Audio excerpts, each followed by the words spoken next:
श्रीराम. आपल्या सर्वांच्या हृदयस्थ वसणाऱ्या आत्मारामास साष्टांग प्रणिपात करून गोस्वामी तुलसीदास रचित श्री रामचरितमानस या ग्रंथातील जो द्वितीय सोपान अयोध्याकांड याचा आपण चिंतन करत आहोत. सज्जनो, हे आपलाच कथा चिंतन क्रमांक 610. सर्वप्रथम आज एका आपल्या रामचरितमानसच्या श्रोत्याचा फोन आला आणि त्याने मला आठवण करून दिली की आज 18 एप्रिल आहे. 18 एप्रिल 2018 अक्षय तृतीयेच्या दिवशी आपल्या या रामायणाचा प्रवास सुरू झाला. 2 वर्षाचा कालावधी आपला भगवंताच्या कृपेने, सद्गुरुरायाच्या कृपेने पूर्ण झाला. ही वाणी या कथामृताला नित्यपणे वाचन करून, त्याचं निरूपण करून स्वतःच्या अंतरंगामध्येच एक आनंद अनुभवत आहे आणि त्या आधारे अनेक श्रोत्यांना देखील या रामचरितमानसच्या या पवित्रतेचा अनुभव आपल्या हृदयामध्ये होत आहे.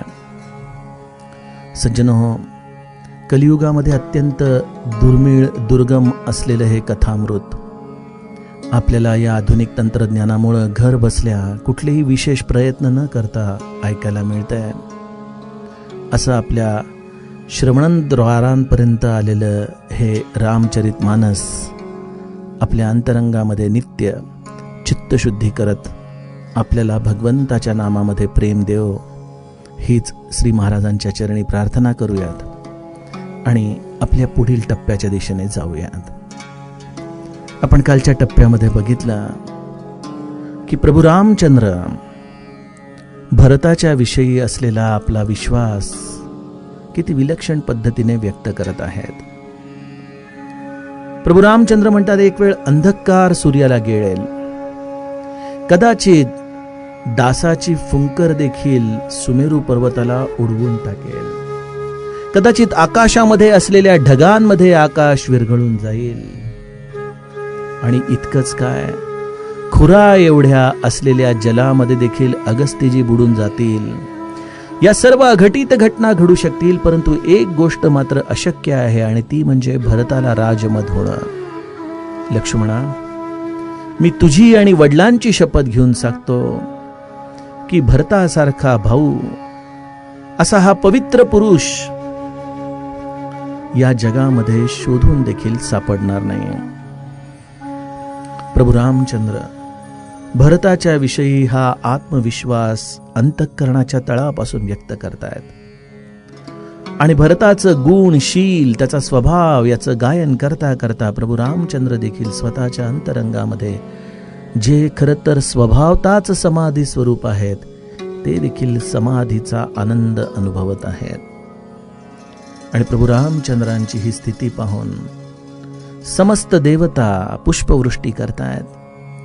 प्रभू रामचंद्रांसारखा कृपाधाम हा कोण असणार दुसरा, असा अंतःकरणामध्ये समस्त देवता विचार करतायत आणि त्यांच्या या सुंदर अंतःकरणातून प्रभू रामचंद्र आणि भरताच्या विषयीची कृतज्ञता ते व्यक्त करू लागतायत.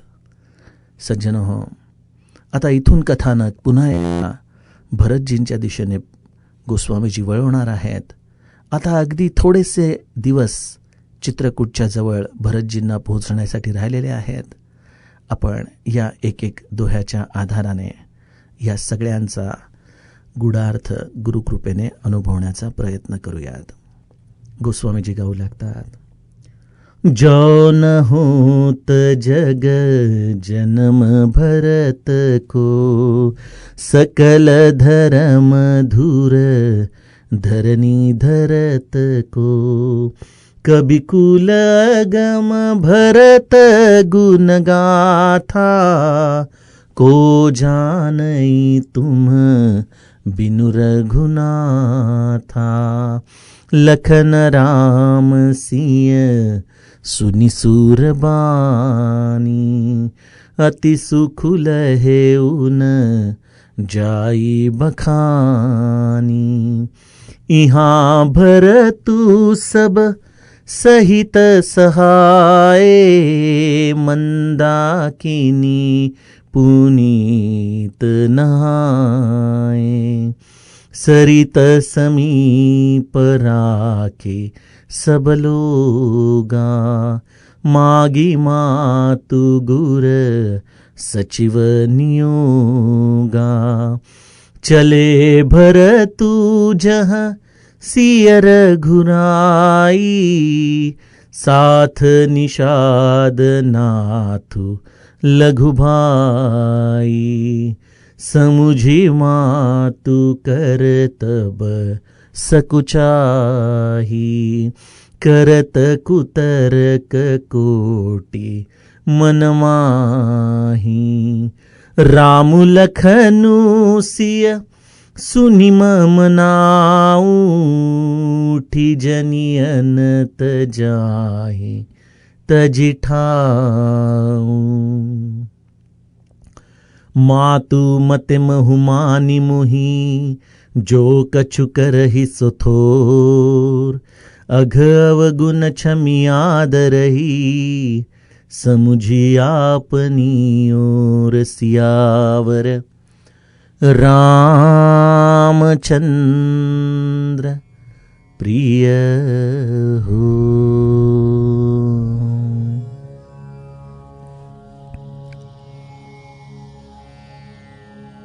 कहत भरत गुणशील सुभाव, प्रेम पयोधि मगन रघुराव। ज्या परमात्म्याशी तदाकार होत होत एक जीव समाधी अवस्थेपर्यंत पोहोचतो, अशा भगवंताला देखील अगम्य असलेली ही प्रेम समाधी प्रभू रामचंद्रांना भरताच्या निमित्ताने प्राप्त होतीये.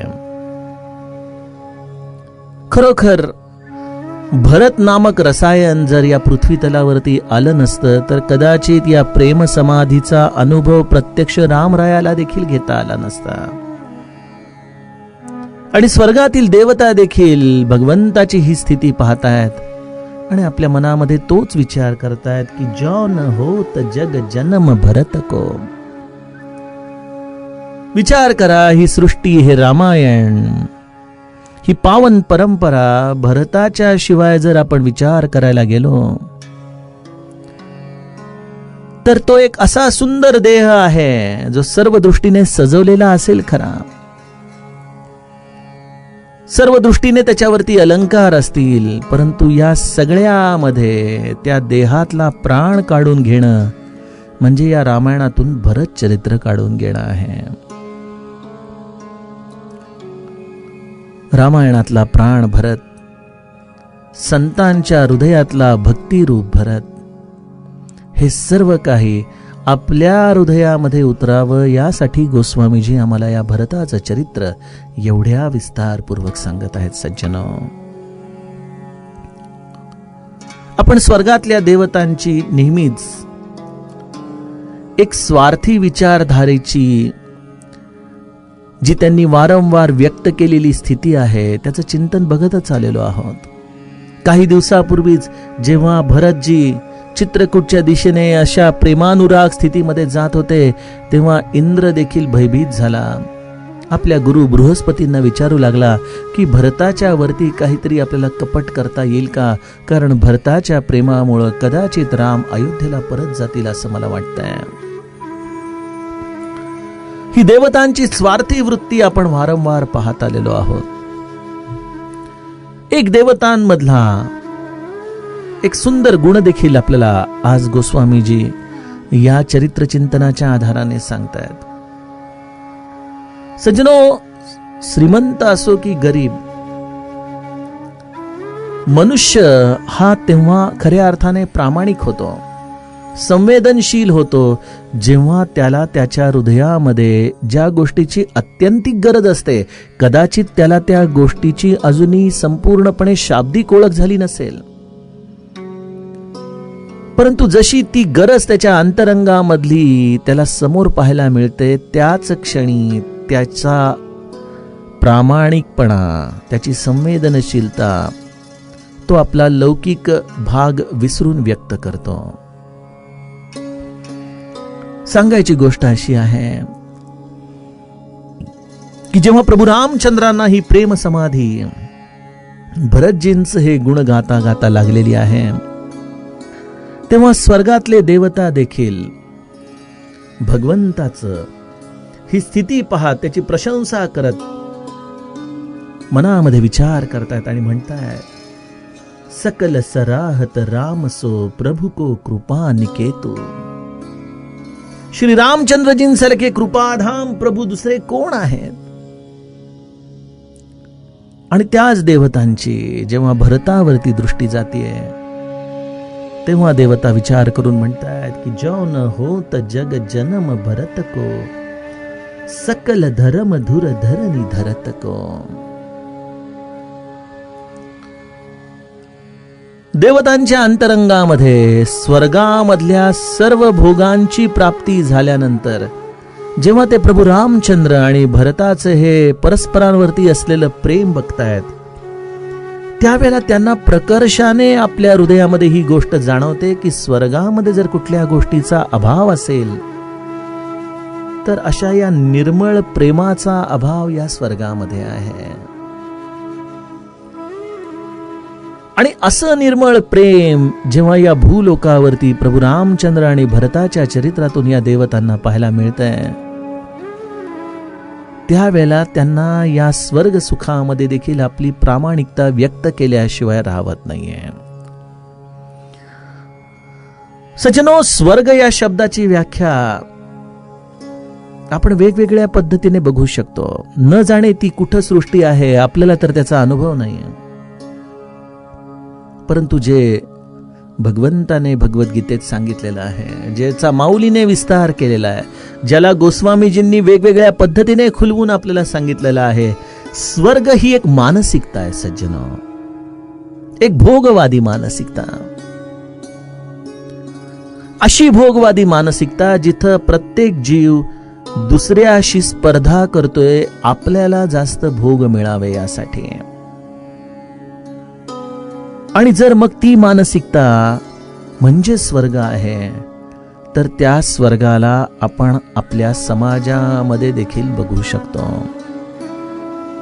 प्रत्येक जण एकमेकांशी स्पर्धा करतोय, एकमेकांना पाण्यामध्ये पाहतोय, एकमेकांपेक्षा वरचढ होण्याचा प्रयत्न करतोय, प्रेमाचा दिखावा करतोय. शब्दांना बऱ्याचदा ज्याला आपण इंग्लिशमध्ये शुगर कोटेड म्हणतो त्याप्रमाणे साखर पेरणी करून समोरच्याच्या विषयी बोलण्याचा प्रयत्न करतोय, परंतु त्या शब्दांच्या आतमध्ये मात्र स्वार्थाचं विषच आहे.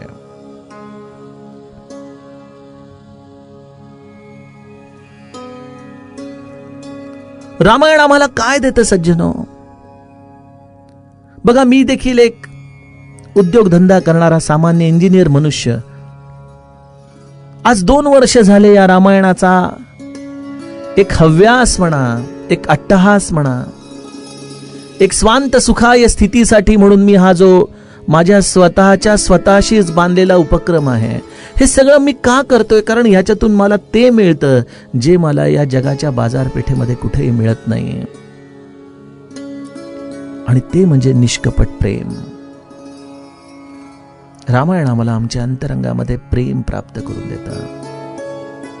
आणि ही प्रेम ही कुठून बाहेरून येणारी गोष्ट नाही, ती आमच्या प्रत्येकाच्या आतमध्ये आहे. परंतु या जगाच्या या स्वार्थी स्वर्गवादी भोगवादी प्रवृत्तीमुळे आम्ही आमच्या प्रेमाला जणू काही मोठं कुलूप लावून त्याची किल्ली हरवून बसलेलो आहोत.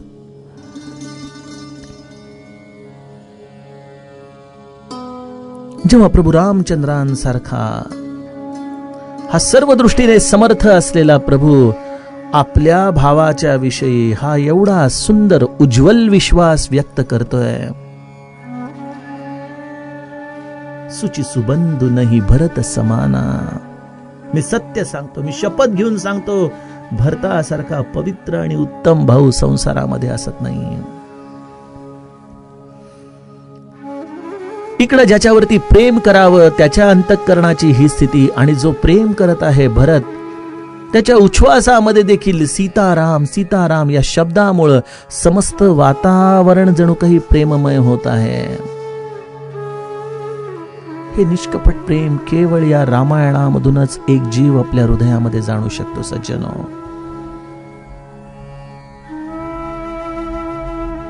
आपण म्हणाल पियानो या स्वार्थी जगामध्ये पण असं प्रेम कशा पद्धतीने आचरणात आणायचं?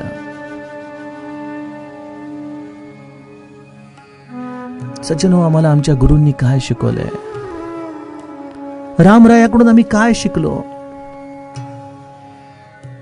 अयोध्येमध्ये कैकेयी जेव्हा एखाद्या सर्पिणीसारखी वचन रामाशी बोलतीये, तरी देखील राम त्या वचनांना आशीर्वाद रूपाने स्वीकारतोय. आणि आता काही दिवसांनी आपण वारंवार सर्व माता या भरताच्या दृष्टिकोनातून विचारत करत असताना केवळ कौसल्या आणि सुमित्रा या दोघींचीच नावं घेत होतो. परंतु आता चित्रकूटवर जेव्हा सर्व पालख्या उतरतील तर त्यामध्ये कैकेयी देखील उतरणार आहे. आणि प्रभू रामचंद्र त्यावेळेला कैकेयीशी देखील त्याच समत्वाने त्याच प्रेमाने तिला जाऊन भेटतायत. रामायण आम्हाला तितिक्षा शिकवतं. आम्हाला आमचे गुरु श्री ब्रह्मचैतन्य महाराज ही तितिक्षा शिकवतात. महाराज म्हणायचे, गोंदवल्याला येऊन काय शिकला? शब्द गिळायला शिका म्हणाले.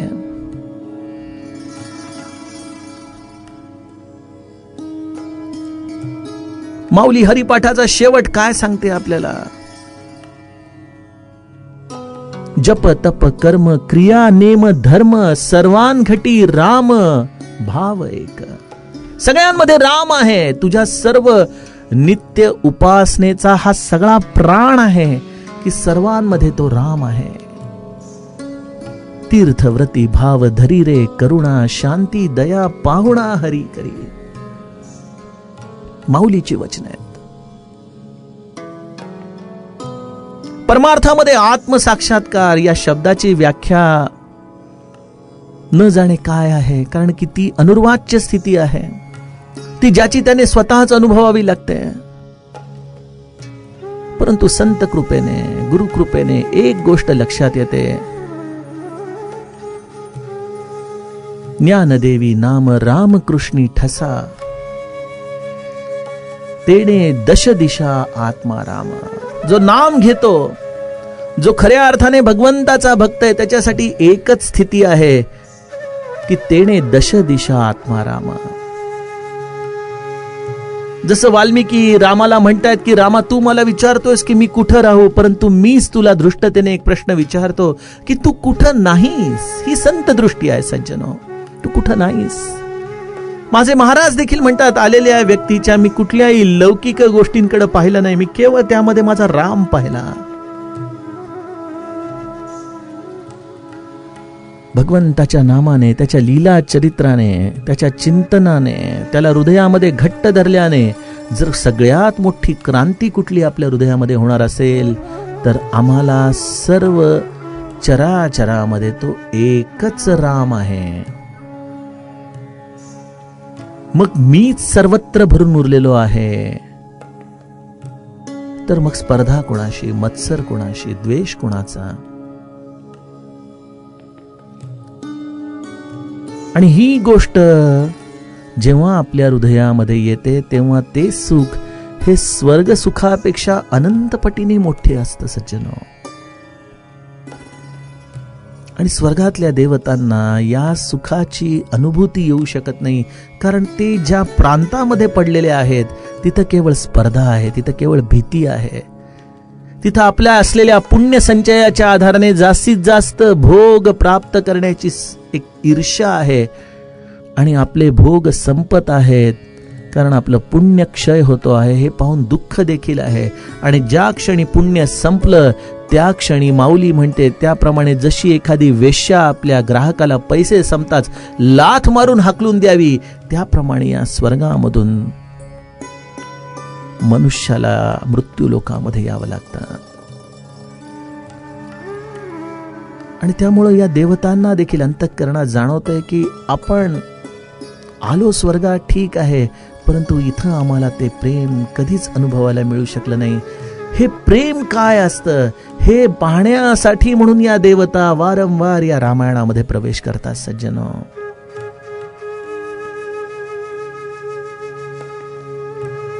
रामासारखा प्रभू असं कृपाधाम कुठं आहे? हे कृपेचं धाम आहे. असा निवास, असं संकुल जिथं सर्व काही या रामाची कृपाच आपल्या अंतरंगामध्ये हे कार्य घडवून आणत असते. असा कृपाधाम प्रभू,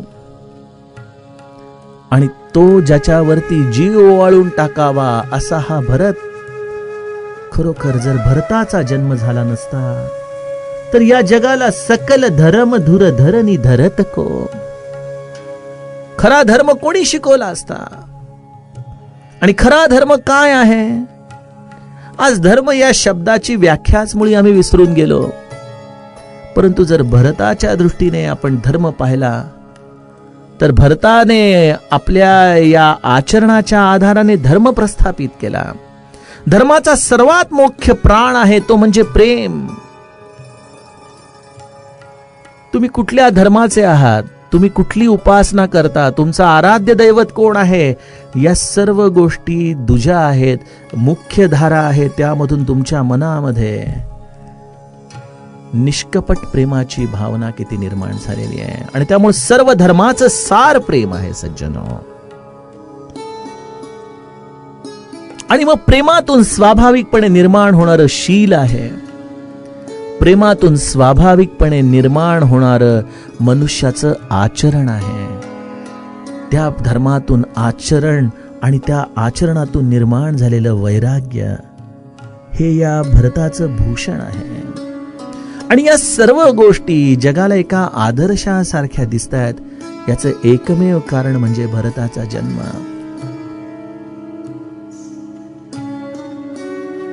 स्वर्गातील देवता म्हणतात की आम्ही इथं या समस्त प्रकारच्या साहित्य संगीतामध्ये रमतो. अतिशय उत्तमातल्या उत्तम काव्यांचा आम्ही आस्वाद या स्वर्गामध्ये घेतो. परंतु आम्ही आमच्या या साहित्याचा, आमच्या या ज्ञानाच्या आधाराने भरतचरित्राचा अभ्यास करण्याचा जेव्हा आम्ही प्रयत्न करतो तेव्हा आम्हाला एकच लक्षात येतं की कभी कुल अगम भरत गुण गाथा को जानई तुम बिनु रघुनाथा. भरताच्या विषयी कितीही अत्यंत सुंदर शब्दांचा अभिषेक करून त्याच्या चरित्राला खुलवण्याचा प्रयत्न केला तरी हे चरित्र शब्दांना अगम्य आहे. ते शब्दातीत आहे, ते अनुर्वाच्य आहे. ते केवळ एक प्रभू रामचंद्रांचं मनच जाणू शकतं. देवतांना आपल्या असलेल्या या कमतरतेचा जणू काही एक प्रतिबिंब या भरत आणि रामचरित्रामधून जाणवत आहे. ठीक आहे, देवतांना या स्वर्गातून जेव्हा आपल्या पुण्याक्षयानंतर जेव्हा पुन्हा एकदा जन्म घ्यावा लागेल तेव्हा मात्र ते निश्चितच निष्काम उपासना करतील आणि भगवंताच्या चरणी प्रेम उत्पन्न व्हावं यासाठी आपली सर्व साधना करतील.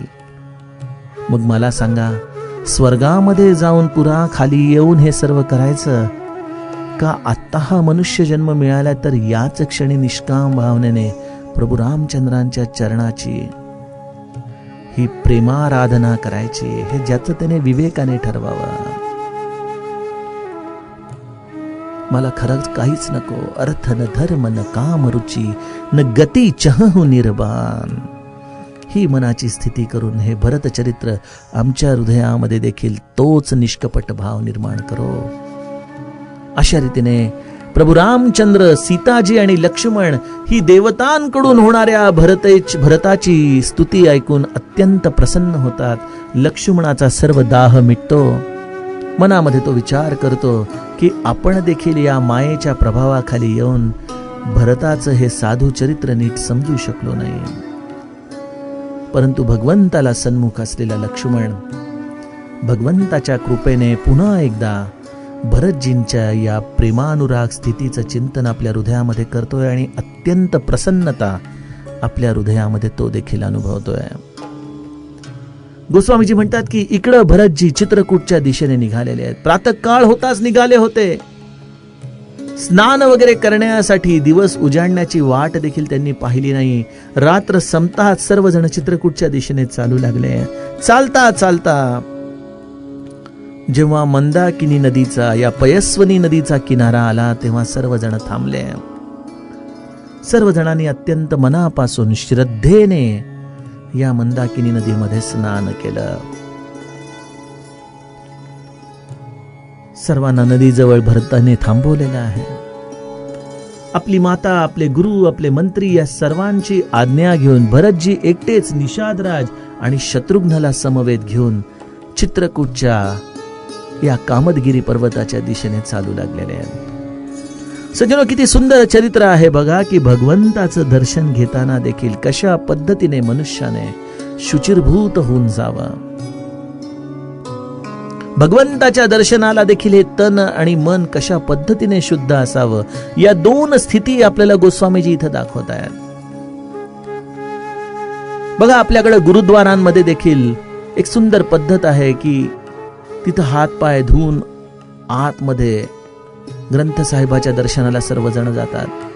आपल्याकडे देखील मंदिरामध्ये जाताना निदान चूळ भरून हातपाय धुवून आपण भगवंताच्या दर्शनाला जातो. भरतजी तर इथं कदाचित असा विचार करत असतील की या ज्याला नित्य भगवंताच्या शरीराचा स्पर्श होतो, अशा या तीर्थामध्ये आपण आपल्या स्वतःला जणू काही समर्पित करावं. अशा श्रद्धेय भावनेने भरताने मंदाकिनी नदीमध्ये स्नान केलं असणार. देह तर शुचिरभूत झालेला आहे.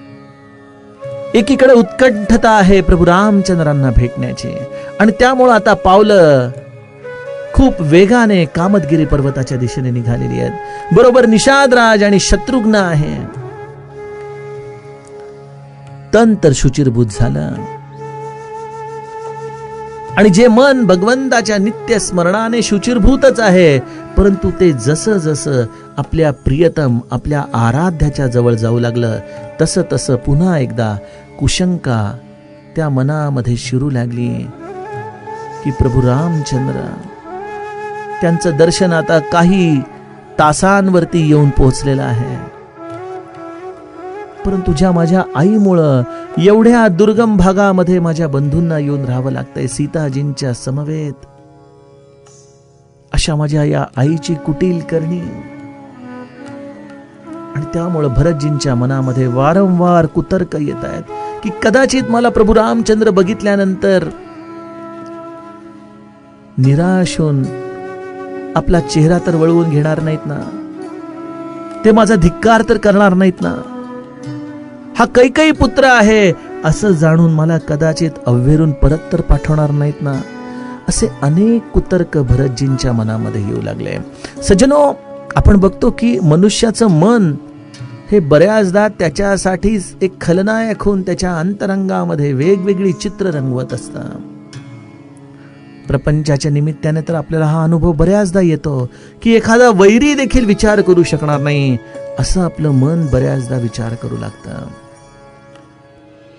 आणि ते स्वाभाविकता जिथं आपलं प्रेम असतं, अशा व्यक्तीबद्दल, अशा वस्तूबद्दल विशेषत्वाने हे मन आपल्याला या अशा चित्रांना रंगवून दाखवत असतं.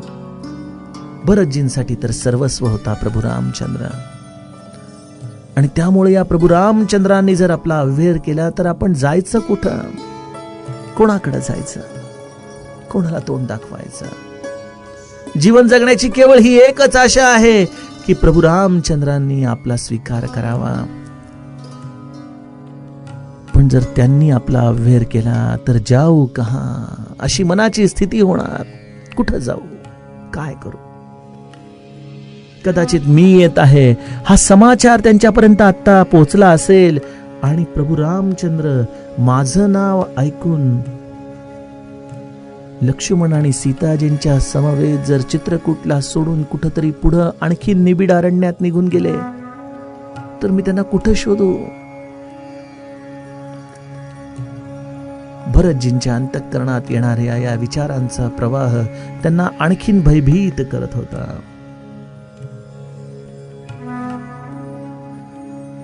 परंतु पुन्हा पुन्हा मनामधला विश्वास भरतजींना सांगतोय की मा तू मते महु मानी मोही, जो कछु करही सो थोर, अघ अवगुण छमी आदरही, समुझी आपनी ओर.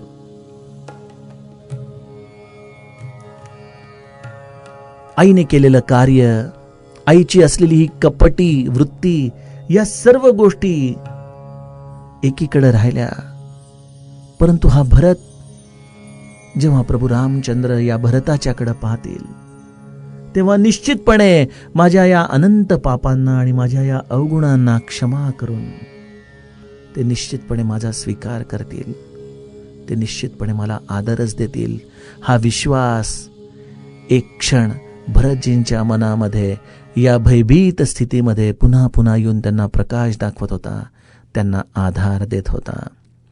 सज्जनो, भरतजींचा हा प्रवास आता चित्रकूटच्या अगदी समीप आलेला आहे.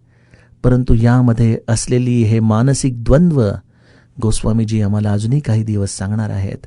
त्याचा अभ्यास करत करत आपण सर्वजण प्रभू रामचंद्रांच्या आश्रमामध्ये दाखल होणार आहोत.